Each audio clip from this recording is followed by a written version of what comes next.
Eventually, the road runs out. Eventually, you run out of energy. Eventually, you run out of resources. Inevitably, you run out of time. So stop while you're ahead. Do you think you're some sort of track star?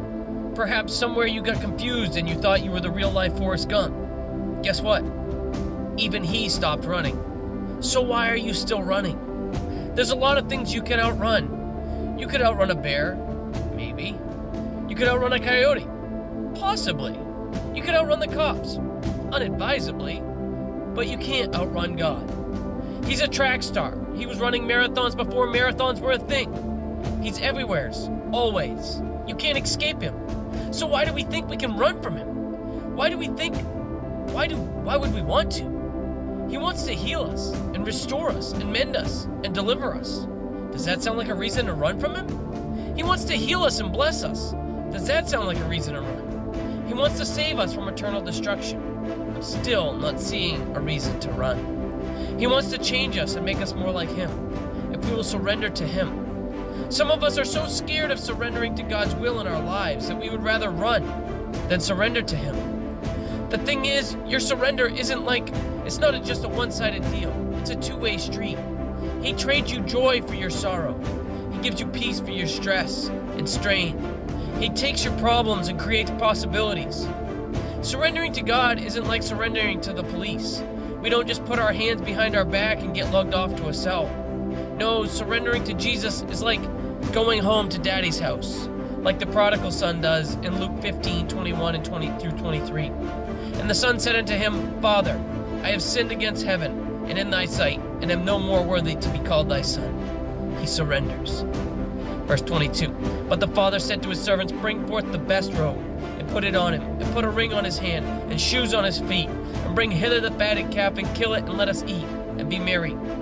When we come falling down before Jesus and surrender, he picks us up. He holds us. He wipes our tears. He cleans us up. He takes our rags and gives us a robe, puts a ring on our finger, and prepares a feast for us. Why? Because surrendering to Jesus isn't accepting defeat.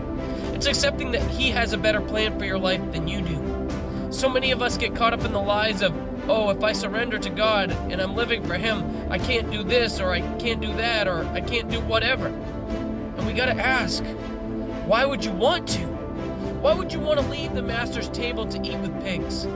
Why would you want to leave the king's courts to play in the pig pen? It's not that you can't, it's that once you surrender to Jesus and you see how good he is and how good living with him at the wheel is, you won't want to go do those things anymore. So quit running. Do you know what would have happened to Jonah if he hadn't surrendered? In Jonah chapter 1, if he hadn't gone overboard, the ship would have sunk and he would have taken everyone on board down with it. And there's someone out there under the sound of my voice today whose God has been calling. He's been chasing you. He's been reaching for you, and you've been running for a long time. And that time is almost up. The door for this opportunity to surrender to Jesus will close sooner than you think. And when it does, you are going to bring down everyone around you. If you recall, because Jonah surrendered to God's plan, the ship was saved. His shipmates were saved. He was saved. And even the Ninevites he preached to were saved. And when we surrender to Jesus, to God's will and plan for our lives, we have no idea the impact it will not only make on ourselves, but on our friends, our families, our neighbors, our co-workers, and the world around us. Quit running from Jesus today. Surrender to his will for your life. Remember, Jesus loves you, and we do too. God bless.